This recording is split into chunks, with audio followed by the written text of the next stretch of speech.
Mehmet Şevket Aygü dans son écrit d'aujourd'hui, aucune donc femme ni fille donc honorable ne peut pas se promener avec des habits donc comme des prostituées entre guillemets, donc que soient maudits donc ceux qui violent, mais elle également ne peut faire ainsi. Non, cela n'a pas du tout, car ceci est quelque chose de relatif, c'est-à-dire les anciens Sumériens également, donc c'est tout à fait différent pour eux, donc les prostituées, donc cela n'a rien à voir avec le fait d'être couverte d'habits ou pas.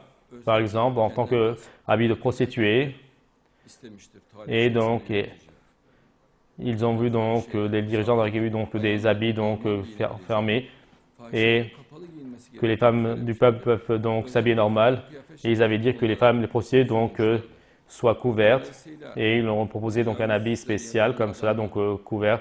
Par conséquent, donc les personnes qui essaient de faire donc des viols, ce n'est pas par leurs habits, mais seulement parce que ce sont des femmes. Donc n'agressent-ils pas donc les femmes avec les draps, par exemple? Et donc les femmes avec le drap donc en Égypte c'est 80%. Donc est-ce que ces femmes, regardez, 80% donc en Égypte, et elles ont tous le drap, et des femmes avec le voile, et il y a 80% de viols. Qu'est-ce donc que cela? Et donc ceci montre que cette assertion donc est erronée. Une jeune fille, le fait qu'elle s'habille de moderne, cela ne montre pas qu'elle a des habitudes de prostituée, de pute.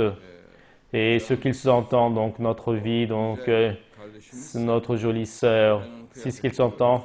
Moi, j'ai vu son habit est extrêmement normal. Et donc, il n'y a pas une forme d'habit qui est comme une forme Ceci est une question donc d'éducation, de tradition, donc. Mais en Égypte, alors que toutes les femmes sont couvertes, alors qu'elles se promènent avec le drap, le taux de viol est de 80%. Mais donc, et dans la ville de Bodrum, donc le taux de viol c'est 1 pour 1000 et même 1 pour 10 000. Et dans la ville de Kuşadası, c'est 1 pour 10 000. Regardez, alors qu'en Égypte c'est 80%. Et cette preuve que je viens de donner, et je le donne pour donc cette preuve pour les 100 millions d'habitants d'Égypte, 80%, donc 50 millions donc sont des femmes, n'est-il pas, de l'Égypte, et 50 millions donc ces 50 millions de femmes, 80% subissent le viol, et minimum donc 30 millions de femmes subissent le viol. Mais donc à Istanbul, à Turquie, à Kuşadası, dans la ville de Kuşadası, c'est même pas 1 pour 10 000. Toutes les femmes, c'est une question de tradition, c'est une question de culture. Mais chez les Sumériens, dans les autres périodes, et pour les femmes, pour les prostituées, il y avait des habits couverts. C'était donc net, donc obligé donc pour qu'on sache qui elles sont. Et on ne leur donnait pas d'autres libertés comme les femmes normales entre guillemets. Et on comprenait donc avec leurs habits tout couverts que c'était des prostituées.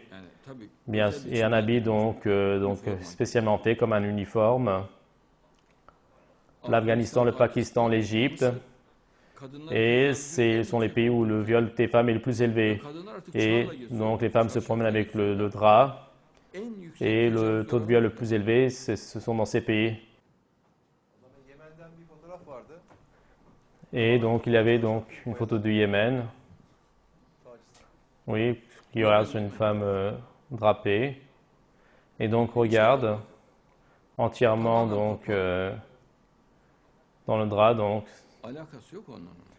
Et donc les femmes modernes ne regardent même pas les gens dans la ville de Kuşadası, etc. Donc j'ai vu à Izmir, personne ne se retournait pour regarder. Toute la question donc c'est une question donc de qualité, donc d'éducation.